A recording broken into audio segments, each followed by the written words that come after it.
અહીંયા પનીર બની ગયો. કેમ થોડું પનીર બની જાય? તમારે તો કેવું જ છે ને. પણ ભોળો ની તો કારું ના કેવા આવ્યા તા ને, હજી પનીર બન્યું ને.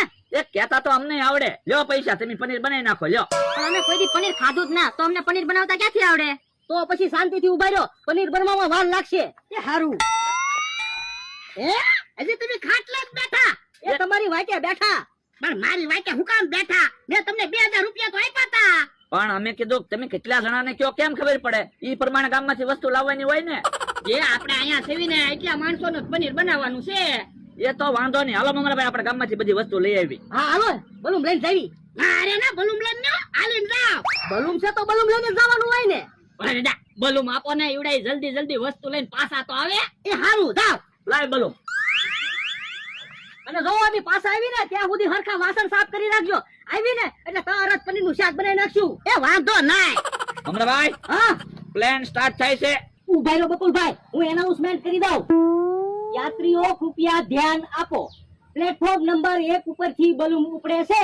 એના પાયલટ છે બકુલભાઈ અને કો પાયલટ છે મમરાભાઈ. કૃપા કરીને યાત્રીઓ કોઈ બારીની બહાર હાથ કાઢતા નહીં. પણ આમાં ક્યાં પેસેન્જર ભર્યા તે તમે સૂચના આપો. આપણે 2 જણા સેવી. એ હારું, બહુ માકો હાલો. કેવા કાકા, જમરૂ કાકા, જાઓ તમે વાસણ સાફ કરી નાખો. અમે કઈ વાસણ ધોવા ના આવ્યા, પનીર ખાવા આવ્યા. હા, પણ તમારે પનીર ખાવું હોય તો પનીર ખાવાનો મોકો છે, હાલે વાસણ સાફ કરી નાખવી. એ હારું હાલ. ભોળા દાદા, આપણે અહીંયા શાંતિથી ખાટલે બેહો. બધું કામ કેહા કાકા ને જમરૂ કાકા પાસે કરાવવું છે. તમે તો બલૂમ ના માલિક કેવો, તમારે આજ થોડું કામ કરાય? હેલા, ઓલા બલૂમ લઈને ગયા તો એનો આજ ગામમાં વટ પડવાનો છે. પણ મેં ગામમાં બધાને કહી દીધેલું છે, ભોળા દાદા બલૂમ લાવ્યા. તો વાંધો નહીં. ભર્યો તો બકુલભાઈ. શું 1800 રૂપિયામાં તો આપણે બેન કેટલા ભાગ આવશે? 900 રૂપિયા. તો વધારે પૈસા ભાગ આવે એવું કા કરવી તો? વધારે પૈસા કેમ ભાગ આવે? બલૂમ કોકને વેચી દેવી એટલે વધારે પૈસા આવવાના છે. બલૂન કોકને વેચી દેવી તો પછી વાડિયા જઈને ભોળા દાદાને શું જવાબ દેવો? આ ઈ હાસુ. તો એક કામ કરવી, પંખાના પાખડા કોકને વેચી દેવી. પંખાના પાખડા કોણ લે? કોકના ઘરે પંખાના પાખડા તૂટી ગયા છે ને, ઈવડે પાખડા લઈ લે. હા, એમ થાય. ભોળા દાદાને કહી દેવું અમે બલૂન લઈને ગામમાં જતા હતા ને પંખાના પાખડા ક્યાંક પડી ગયા. હાલો હાલો તો ઉભા રહ્યો. ચાલ પંખા, તારે ફરવું એટલું ફરી લે. હે કે હા, ભોળો પનીર ખવડાવશે ને, ક્યાંક આપણી પાસે કામ ના કરાવતો ને. પણ ઓલા બલૂમ લઈને ગામમાં વસ્તુ તો લેવા ગયા છે. આ ઈ હાસુ, આજ તો પનીર ખાઈ ખાઈ ભૂકા કાઢી નાખવા છે. એટલે તો કહું છું, કામ કરવી તો વધારે ભૂખ તો લાગે. જાયા બેઠો હું, રોટલા બનાવી નાખ. પણ આજ મારે રોટલા હું કામ બનાવવા? હમણાં બકુલભાઈ મમરાભાઈ આવે ને તો એને કહેવું ઈ રોટલા બનાવી નાખશે. એ હારું. ભોળા દાદા ગજબ થઈ ગયો. હે હું છું? એ બલૂનના પંખાના પાંખડા ક્યાંક પડી ગયા.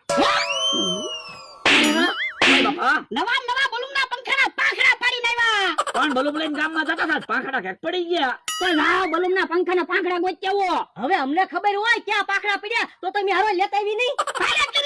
અહીંયા પનીર લાવ્યા. હવે પનીરની વાત જવા દે ને, આવડા બલૂમના પંખાના પાખડા પાડી નાખ્યા. હવે તું બલૂમની વાત જવા દે, પનીર બનાવીને ભૂખ લાગી. હવે અમારા નવા બલૂમના પંખાના પાંખડા પડી ગયા અને તમારે હજી પનીર ખાવું. અત્યાર સુધી વાસણ ધોયા, પનીર તો ખાવાનું જ હોય ને. એ પનીર ન ખવડાવું, જાવ જો જાવ. ઓ બાપા, તો બોલાવાનો આવતો હોય તો આઈન પાસે તો કે ઓ બાપા, પાછો કે બલૂમની પાર્ટી આપું. એ મત પાલટી આપી. જાવ જો જાવ તમે. અમારા ભાઈ હાલો, આપણે ભાગો. ઉભા રહો. ભાગો ક્યાં? બલૂમના પૈસા આપતા જાવ હાલો. હવે બલૂનના પૈસા ક્યાંથી આપે? બલૂન તો છે કામ અમારા ભાઈ. તો એમ તો ખાલી બલૂમના પંખાના પાખડા જ વેચ્યા. હે બંદા, આવડા બલૂમના પંખાના પાંખડા વેચીને આવ્યા. ઉભા રહો તમે, ઉભા રહો, ભાગો ક્યાંથી?